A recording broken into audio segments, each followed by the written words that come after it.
आज हम लोग के बीच में नहीं है। आज श्रद्धांजलि सभा का आयोजन किया गया है। भगवान उनको अपने चरणों में स्थान दें, उनकी आत्मा को शांति मिले। देखिए, मेरा दाहिना हाथ कट गया, काफ़ी नुकसान हुआ है जिसकी पूर्ति नहीं की जा सकती।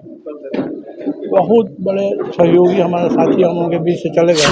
पचरुखी में कोई पोलिंग एजेंट नहीं मिल रहा था, तो हमने पूछा कि कौन पोलिंग एजेंट बनेगा। उस समय उमरवापल्ली पंचायत के मुखिया थे। उन्होंने कहा कि हम बनेंगे पोलिंग एजेंट। चूँकि पचरुखी हुसैनगंज ये ऐसा जगह हो गया था जहाँ वोट देना उपरांत देना दोनों बराबर था। हमने उनको पोलिंग एजेंट बनाया और उनको मारने के लिए पूर्व सांसद सादिन साहब पूरे बल के साथ आ गए। कहे कि इसको उठा कर ले चलो नदी में फेंक दो। तो इन्होंने कहा कि ठीक है, मेरे मरने के बाद ही बूथ छपेगा, और पचरुखी बूथ छपने नहीं दिए। नमस्कार, फिर से आपका एक बार बहुत बहुत स्वागत है। अभी हम लोग सिवान के पूर्व सांसद ओम प्रकाश यादव के निवास स्थान लहेजी में मौजूद हैं, जहां पे जो प्रभुनाथ यादव जो मुखिया थे जिनका निधन हुआ था, उसी को लेकर शोक सभा का आयोजन किया गया है। तस्वीरों में आप देख सकते हैं। आगे चल के हम उनसे बात करेंगे। तमाम क्षेत्र के लोग यहाँ आए हुए हैं, अपनी अपनी सच्ची श्रद्धांजलि दे रहे हैं प्रभुनाथ यादव को लेकर। जैसे कि आपको पता है कि बिजली का करंट लगने से उनकी मौत हो गई थी। उसके बाद से ये दुखद खबर जिससे ही जिले में गई, उसके बाद से जो भी उनके शुभचिंतक थे, जो भी उनके चाहने वाले लोग थे, उनके अंदर काफ़ी एक मायूसी का माहौल देखने को मिला। और ओम प्रकाश यादव के काफ़ी करीबी रहे हैं प्रभुनाथ यादव, हमेशा से उनका राजनीतिक सहयोगी भी रहे हैं। और उसी को लेकर ओम प्रकाश यादव ने अपने निवास स्थान पर एक शोक सभा का आयोजन किया है, जिसमें तमाम जिले भर के लोग यहाँ आए हुए हैं। आइए देखिए, जब सीमान जल रहा था तो उसकी लड़ाई की शुरुआत हमने प्रभुनाथ यादव मुखिया जी के और महेश यादव के सहयोग से हमने शुरुआत किया था। उस विषम परिस्थिति में वो हमारे साथ खड़े थे, चट्टान की तरह। कभी हमेशा निर्भीकता का पक्ष देते थे, कभी डरे भयभीत नहीं होते थे, हमेशा सही सुझाव देते थे। आज हम लोग के बीच में नहीं है। आज श्रद्धांजलि सभा का आयोजन किया गया है। भगवान उनको अपने आत्मा में अपने चरणों में स्थान दें, उनकी आत्मा को शांति मिले। इतना बड़ा नुकसान ओम प्रकाश यादव को हुआ है प्रभुनाथ यादव। देखिए, मेरा दाहिना हाथ कट गया, काफ़ी नुकसान हुआ है जिसकी पूर्ति नहीं की जा सकती। बहुत बड़े सहयोगी हमारे साथी हम लोगों के बीच से चले गए। शुरू से लेकर अभी तक राजनीतिक सहयोगी के रूप में प्रभुनाथ यादव आपके साथ खड़े रहे। समय कैसा भी रहा, कितनी भी संकट विपत्ति रही, अगले आपके साथ खड़े रहते थे। क्या कुछ यादें हैं आपके साथ जो अभी भी आपको ज़्यादा तकलीफ दे रही थी?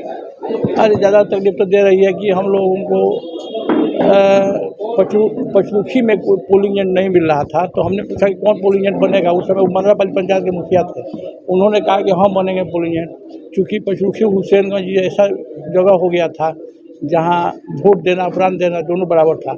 ऐसी परिस्थिति में हमने उनको पोलिंग एजेंट बनाया और उनको मारने के लिए पूर्व सांसद सादिन साहब पूरे बल के साथ आ गए।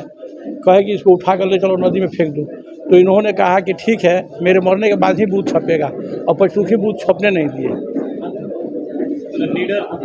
निडर स्वभाव के थे और शालीन स्वभाव के भी थे। किसी से झगड़ा नहीं करते थे, किसी से विवाद नहीं पैदा करते थे।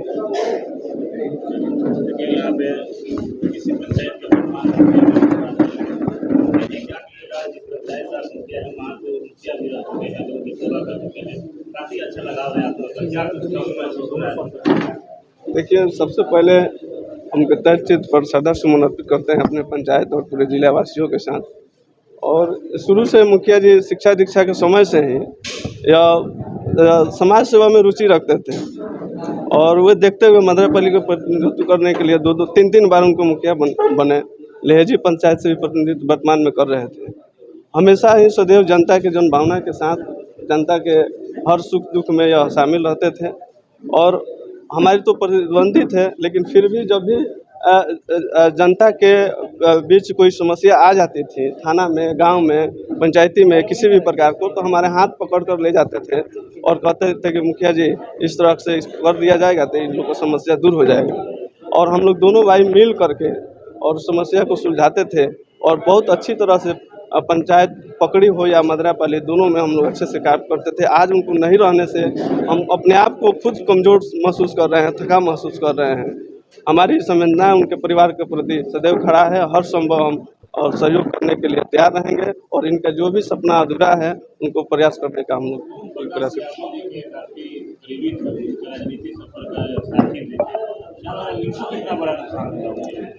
देखिए, अब तो हम बयान नहीं कर सकते हैं जितना पूर्व सांसद ओम प्रकाश यादव जी के छत्र छाया के साथ वो दिन रात उनके पीछे खड़ा रहते थे और हर दुख सुख में विकट परिस्थितियों में जब कोई वोट डालने नहीं जाता था, कोई पोलिंग एजेंट नहीं बनता था, कोई उनके साथ घूमने के लिए तैयार नहीं रहता था, उस समय भी पूर्व सांसद ओम प्रकाश यादव जी के साथ वो लगातार रहे हैं और इनका मदद किए हैं। निश्चित ही ये कुछ कमज़ोर हुए हैं उनके प्रति। हम तो देख रहे हैं जिस दिन से यह घटना हुई है उस दिन से पूर्व सांसद ओम प्रकाश यादव जी निश्चित ही बहुत अपने आप को पूरा कमज़ोर महसूस कर रहे हैं। हम लोग सांत्वना दे रहे हैं, हम लोग इनको संभालने का ही कर रहे हैं बहुत जी। घड़ी में प्रभु जी की कौन सी बात है जो आपको सता रहा है, याद बार बार आ रहा है? देखिए, प्रभु जी ने अगर आज हम अपना पर्सनल बात इसमें नहीं लाना चाहते हैं। आज अगर हम मुखिया हैं, आज इस पद पर हैं, अगर जिला में कोई पहचान है तो उनके चलते हैं। आज वो नहीं है, आपसे पहले ही बताया, हम अपने आप को इतना कमज़ोर और थका महसूस कर रहे हैं कि शरीर में जान है, हम खड़ा हैं लेकिन बल नहीं है मेरे पास। इतना कमज़ोर हम महसूस कर रहे हैं, अपने आप को अकेलापन महसूस कर रहे हैं। जो वो थे तो हमको एनर्जी मिलता था, उनके साथ उनसे तेज़ी में आगे जाना चाहते थे। आज हमको कुछ नहीं दिख रहा, अंधेरा ही दिख रहा है। हैप्पी जी, क्या कहिएगा? बहुत दुख की घड़ी है, अभी आप लोग काफ़ी करीबी प्रभुनाथ यादव दुनिया में नहीं रहे, उसके लिए शोक सभा का आयोजन किया गया आपके निवास स्थान। देखिए, हम लोग के परिवार के सदस्य थे प्रभुनाथ मुखिया जी, और आज उनकी श्रद्धांजलि सभा में पुष्प अर्पित करके उनके मृत आत्मा को शांति प्रदान करने के लिए ईश्वर से हम लोग कामना किए। विश्वास ही नहीं हो रहा कि हम लोग के बीच में प्रभुनाथ मुखिया जी नहीं रहे।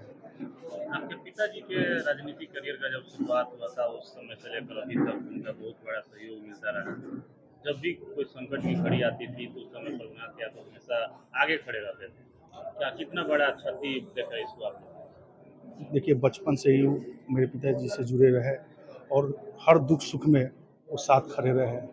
आज उनकी कमी आजीवन हम लोग के खले की, क्योंकि वो परिवार के सदस्य की तरह थे और परिवार के सदस्य का जाना आप सोच सकते हैं कि कितना गम है। कितना लंबा राजनीति सफर साथ में बीता है, कुछ ऐसी यादें होंगी जो लगातार आप लोग को दुख देती होंगी, याद आता है? देखिए, राजनीतिक मैं यही कहूँगा कि मेरा व्यक्तिगत क्षति हुआ उनके जाने से, क्योंकि कोई भी बात, कोई भी मुद्दा अगर पिताजी के पास पहुँचाना रहता था राजनीतिक, तो उन्हीं के माध्यम से हम उनसे सुझाव लेकर या कोई भी बात होती थी तो पिताजी तक पहुँचाते थे। लेकिन आज वो कड़ी हम लोग के बीच में नहीं है, जिससे बहुत ही दुख है।